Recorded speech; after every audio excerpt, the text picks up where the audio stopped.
Okay, we're going to be working on Josh's vertical jump now, and we're going to be using our digital timestamp to get his vertical jump time. And Nike Sparq uses a little mat that measures how long they're in the air, and we do the same thing. We just use our camera. And so first thing you can see, he's got pretty good form. He's got his arms cocked back, good bend, and we're going to snap him. Good L's right there to pull up, and right there his feet are going to be off the ground, so we're going to lock that in. And at this point he's got good full extension. He's jumped straight up into the air, and he's coming in for a landing, and he's going to be within the mat. He's on the ground. At that point we've got him right here locked in at 21 seconds. You can see it's a good landing. So we're going to take our 21 frames, not 21 seconds, pardon me, 21 frames, and what we have is a converter. So if you look at this, we drop in 21, and what happens is there's a static rating, or what they call a constant, of 48.2625, and when you multiply out the frames times the constant, you're going to get your actual inches. So his inches was 33.45, which is a good jump. And what we would do there is we'd come over and we'd take that measurement, which is 33.45, and we would add that to his page, 33.45. And let's just say we needed to update Tyler's Sparq rating. Sparq has an actual calculator, which we'll back up to here, which allows you to pick your sport and your gender and enter in the combine data. So at that point, if we had a new 40 time to report, we would enter it, and Josh ran a 4.87 with us on Saturday.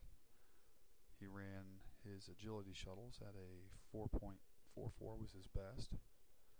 He had a Powerball toss of 34.08, but they don't round off to 8, so we're going to give him a 0, a 35.0.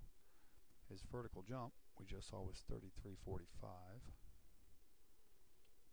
33.45, and if I make some assumptions about his weight and assume he's 220, which he might not be, let's assume he is, it comes back with a Sparq rating of 88.44.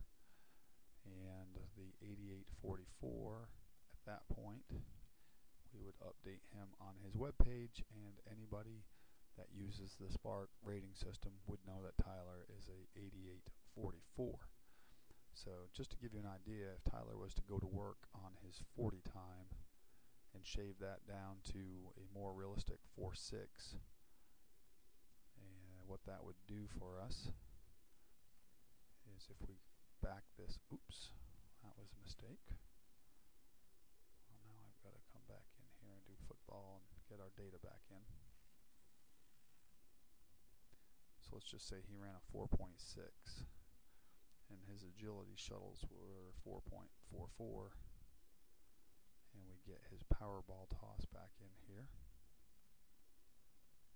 and his vertical jump 33.45, and his weight of 220. That makes a 97.8. So you can see the difference. Taking his 40 from a 4.87 to a 4.6, 0.2 of a second, is a huge difference. A 97.8 is a amazing difference. So if you write how do you compare, and you go to defensive line and click that, that's 100% would be the average for that. So he'd be right in there. So this is a lesson on how the Sparq rating works, and how using Union County Sports to train for combines and to report your data could be a really good advantage if you're trying to get noticed by colleges or college recruiters. So we'll click this off, and we're going to move on to the next drill.